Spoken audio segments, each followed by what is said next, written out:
అనారోగ్యం, ఉద్యోగం, వ్యాపారం అప్పులతో బాధపడుతున్నారా? వెంటనే జేకేఆర్ గురువు గారికి కాల్ చేసి అపాయింట్మెంట్ తీసుకోండి.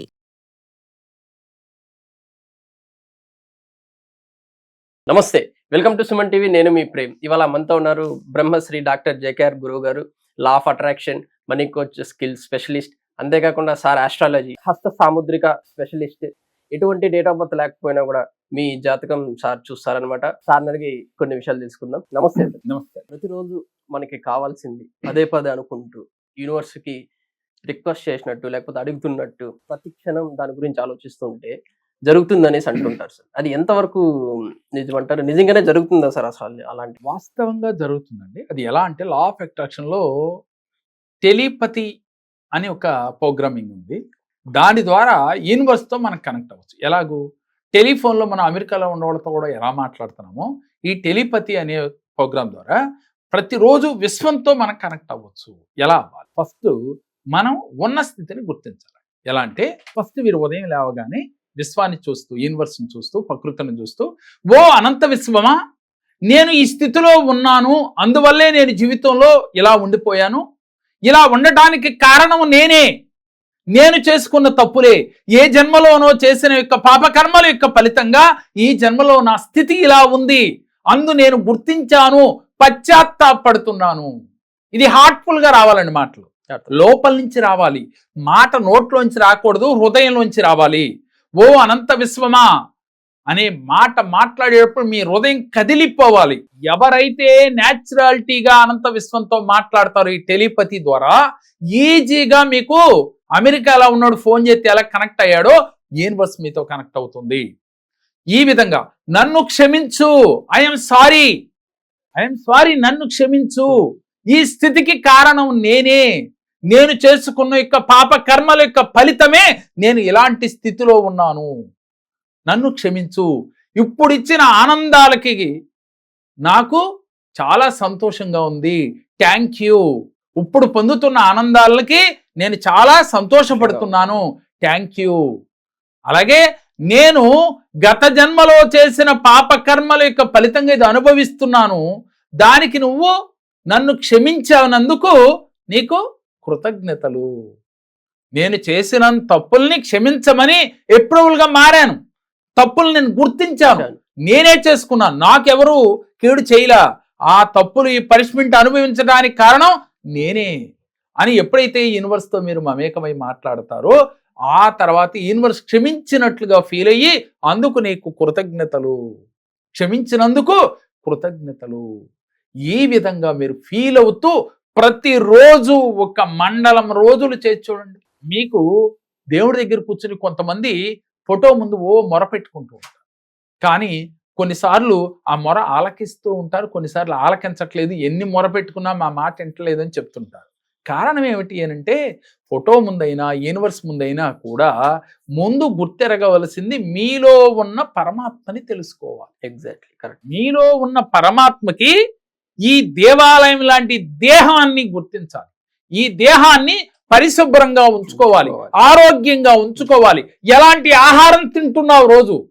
నువ్వున్న దేహంలో, నీ దేహంలో దేవుడు ఉన్నాడు, ఆ దేవుడు ఉన్నప్పుడు నువ్వు ఎలాంటి ఆహారాన్ని ఈ గుడిలోకి పంపిస్తూ ఉన్నావు అనేది గుర్తెరిగి నువ్వు సాత్విక ఆహారాన్ని తీసుకుంటే నీ ఆలోచనలు సాత్వికంగా ఉంటాయి.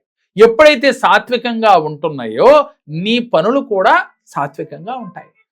ఎప్పుడైతే నీ పనులు సాత్వికంగా ఉంటాయో నీవు ప్రతి సెకను కూడా నువ్వు యూనివర్స్తో మమేకమవగలుగుతావు.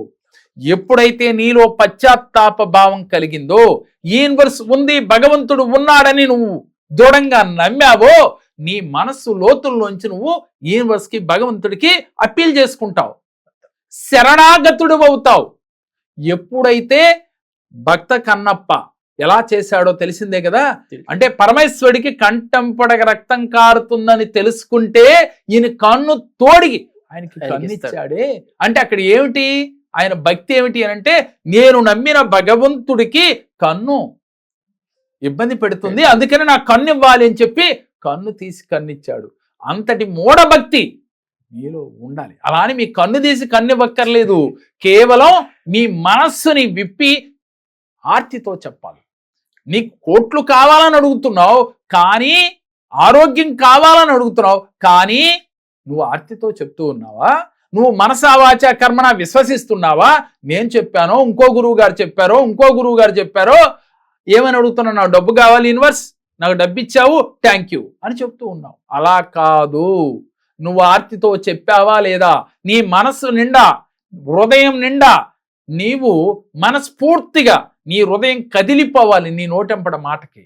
అంటే ఊరికి ఏడుపు వస్తా ఉంటుంది, ఎవరైనా తిడితే తిట్టినప్పుడు ఏడుపు వచ్చినట్లు కాకుండా ఆర్తితో నీకు సహాయం చేసే స్థితి యూనివర్స్కి ఉంది, నీకు సహాయం చేసే ఒక పవర్ భగవంతుడికి ఉందని విశ్వసిస్తున్నావు కదా. మరి అలాంటప్పుడు నువ్వు ఎందుకని ఆర్తితో చెప్పలేకపోతున్నావు? 41 రోజులు మరీ కష్టతరమైన సమస్య అయితే మీరు 108 రోజులు చెప్పేలోగానే యూనివర్స్ నుంచి, నువ్వు నమ్మిన దైవం నుంచి, నీలో దాగి ఉన్న భగవంతుడి నుంచి మీకు ఆన్సర్ వస్తుంది. అయితే దీన్ని ఎలా చేయాలంటే ఆర్తితో చెప్పి కళ్ళు మూసుకుని మీరు మీ సమస్య క్లియర్ అయిపోయినట్లుగా మనసులో భగవంతుడిని ఊహించుకోవాలి. అయితే ఇక్కడ భగవంతుడు ఎలా కనపడతాడంటారా? మీకు రాముడు అంటే ఇష్టం, కృష్ణుడు అంటే ఇష్టం, అల్లా అంటే ఇష్టం, లేకపోతే శివలింగం అంటే ఇష్టం అనుకుందాం. ఏదైతే పదే పదే మీరు ధ్యానం కళ్ళు మూసుకుంటే కనపడుతుందో, ఏదైతే పదే పదే మీ కళల రూపంలో ఆ రూపాన్ని మీరు చూస్తున్నారో, ఆ రూపానికి చెప్పుకోవాలి కోరికలు. కులదైవానికో, మీరు నమ్మిన దైవానికో, మీ తాతలు తండ్రులు కొలిచే దైవానికన్నా కూడా మీరు ఏ దేవుడితో కనెక్ట్ అవుతున్నారు? ఎలా కనెక్ట్ అవుతారు? ఎన్నో జన్మలు ఉన్నాయని చెప్తున్నాం కదా. ఆ జన్మల యొక్క బంధమే ఈ యొక్క రూపం మీకు కళల రూపంలో వస్తుంది. ఈ ధ్యానం చేస్తే పదే పదే కనపడుతుంది. ఏదో ఈ రోజు నాకు శివలింగం కనపడింది అలా కాదు, 10 సార్లు 11 సార్లు మీరు ఎప్పుడు చూసినా అదే రూపం మీకు పదే పదే వస్తుంటే, అమ్మవారి రూపం కావచ్చు, విష్ణువు కావచ్చు, రాముడు కావచ్చు, కృష్ణుడు కావచ్చు, ఆ రూపం పదే పదే వస్తుంటే ఆ రూపానికి మీరు సంకల్పాలు చెప్పుకోవాలి, యూనివర్స్కి చెప్పుకోవాలి. ఆర్తితో నన్ను నువ్వే ఈ కష్టం నుంచి బయటపడేశావు, థ్యాంక్ యూ, కృతజ్ఞతలు అని చెప్పాలి. I love you, I love you, నువ్వంటే నాకు ఇష్టం, నువ్వంటే నాకు ప్రాణం, నువ్వంటే నాకు పిచ్చి, ఇలా చెప్పాలి. అంటే ఒక గర్ల్ ఫ్రెండ్కి ఒక బాయ్ ఫ్రెండ్ ఎలా అయితే పిచ్చిగా వెనకాల పడి ప్రేమిస్తున్నానని చెప్తాడో, అది నిజమో అబద్ధమో చెప్పేటప్పుడు అంత హార్ట్ఫుల్గా చెప్తాడు కదా, అదే విధంగా మీరు అంత హార్ట్ఫుల్గా చెప్పాలి. ఇలా చెప్పినట్లయితే యూనివర్స్ ఈజీగా కనెక్ట్ అయిపోతుంది, యూనివర్స్ ఈజీగా మీ కోరికలు తీర్చేస్తుంది. అంటే భక్తి ఎంత ఉన్నదో అని భగవంతుడు కూడా పరీక్షిస్తాడు వాస్తవంగా. అంటే ఆ భక్తి ఎలాగూ? ముందు నిన్ను నువ్వు తెలుసుకుని భక్తితో నువ్వు నడుచుకోవాలి. నువ్వు చేసిన తప్పు నువ్వు ఎరగాలి. నే వల్లే ఈ కష్టం వచ్చింది, కానీ మనం ఏం చేస్తామండి, ఏమండి నాకు ప్రేమ్ గారు అలా చేయకపోతే నాకు 20 వీడియోలు అయిపోయి ఇవ్వాలా అని చెప్తాను. వాస్తవం అదే అంటే అయితే అయి ఉండొచ్చు, దానికి కారణం నువ్వు కూడా ఉన్నావు కదా, నీ తప్పు కూడా ఉంది కదా, అది నువ్వు ఎందుకు గుర్తెరగవు? ఎదుటోడి తప్పుని ఏలెత్తి ఎందుకు చూపిస్తావు?